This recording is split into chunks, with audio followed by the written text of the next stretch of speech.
So let me just start by introducing myself. I am Marcus Placona.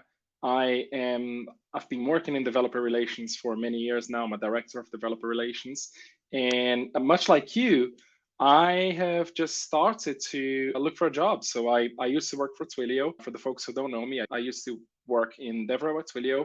And I started looking for a job. And obviously, the whole process of looking for a job and everything is, what do I do now? Because I was at Twilio for 7 years. So this was a whole new thing for me. But the one thing that I know is during my career, I've interviewed a bunch of people. So I was on the sort of like interviewer side a lot of times. I must have interviewed like hundreds of people. Like during my time at Twilio, I used to do a lot of like bar raiser interviews as well. Right now I found myself on this other side of the table where people were like asking me questions and everything, and I was having to prepare. And I found a few things, okay? But first, I wanted to talk about the reasons why it's important for you to interview your next manager, but the reasons why people leave their jobs, okay? And there's a few reasons here, in my opinion. So obviously, I've seen people leave their jobs for more money. They just want to make more money. Some people want to get some more responsibilities. Like obviously, more responsibility comes with more money, but some people just want to try and do something different, get more responsibility, get more accountability as well. But there is one that is really important. And it's an important reason because I'm not going to pretend that I've made this up. I heard this from someone before, but you don't actually leave a bad company, you leave a bad manager.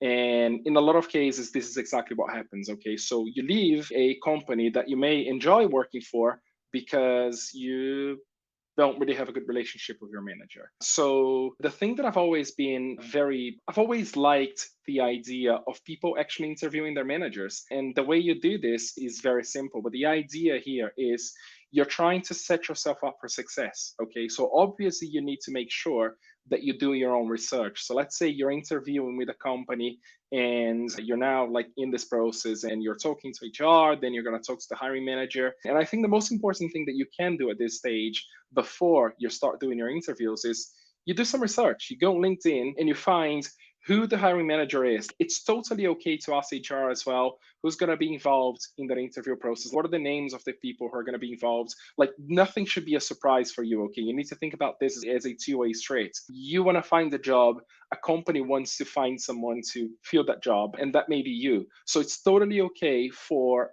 you to go and ask the company, hey, who's going to be on this interview? And then you find out who the hiring manager is. You go on LinkedIn, and you try and get some information about that hiring manager.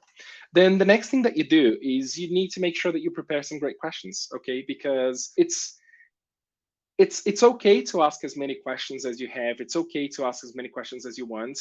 And honestly, you should make sure that you and your next manager are a good fit. That's exactly what your next manager is going to be looking for. Okay. Like they're going to be looking for the facts that you are or you're not a good fit for this job. And you need to be looking for the facts that you're going to be a good fit for the job and that the manager is also going to be a good fit for you.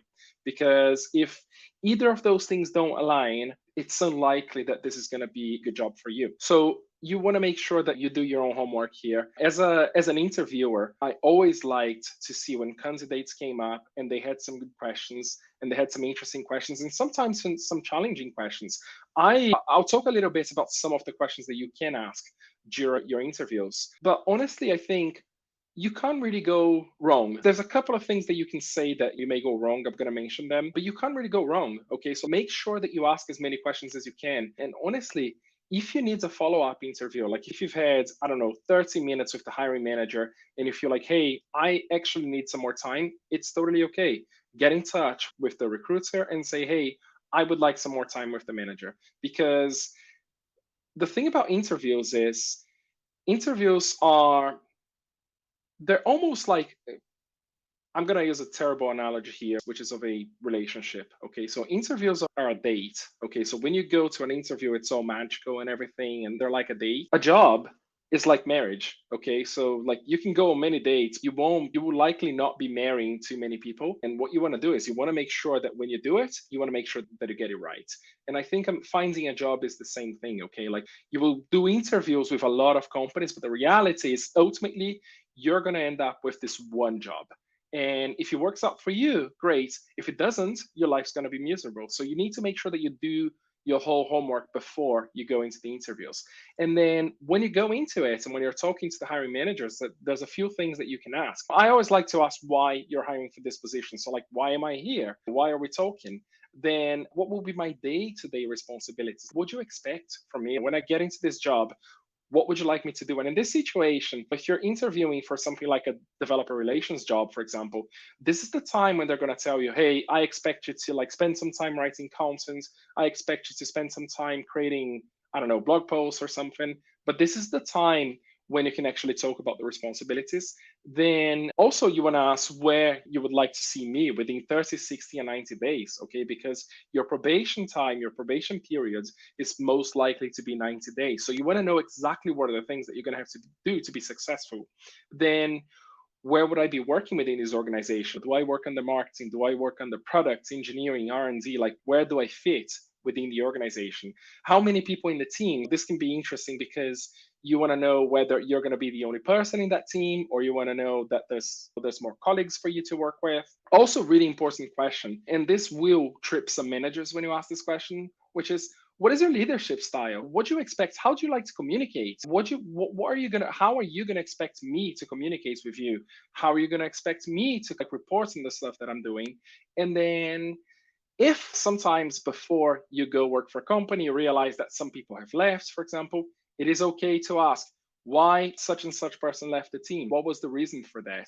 Because here's where there may be certain red flags in here that you may or may not be willing to go through. So obviously, if it turns out that you interview with a company and you ask like, why have many people left? And they go, because this is a really toxic environment, that's obviously not a place that you want to be. Okay. Now, as a manager, I've always been under the I will never lie during an interview. I'll never tell things to a candidate just to make sure that they get hired. I like to be very honest. I like to just say things how it is. And if it turns out that people left, I've never had the situation, by the way, but if it turns out that people left because this is a terrible place for them to be, you're not going to be able to hire more people. Okay. So, like, you want to be able to go and tell people about this, and candidates need to know. So, it's your right to ask as many questions as you need.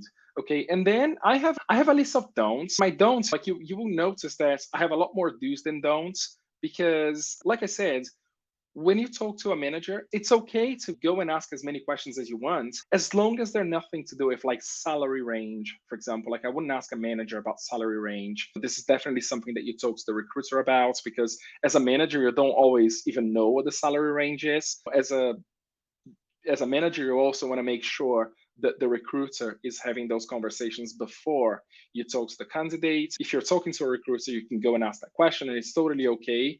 Again, you want to make sure that this is going to work for you. Anything to do with like HR stuff, okay, like holidays and something like that, this is not something that your manager will be able to answer you. Like, when you're asking that question, this is something that HR will probably go, the recruiter will probably, in fairness, the recruiter will probably go and ask the manager about this, but this is not the best use of your time, okay? And it's not the best use of the manager's time. Like, you want to make sure that you ask really important questions here. And something like holidays, for example, is, yeah, it's going to be okay. You can get an answer for this, but you don't necessarily need to use the time that you have with the hiring manager to ask those kinds of questions. And then obviously, when you ask the questions, like, make sure that you hear them out.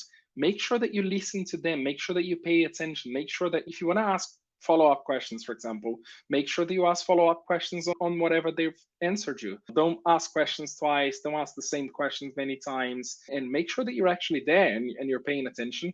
Also, try and be friendly, okay? Because like, interviews are grueling.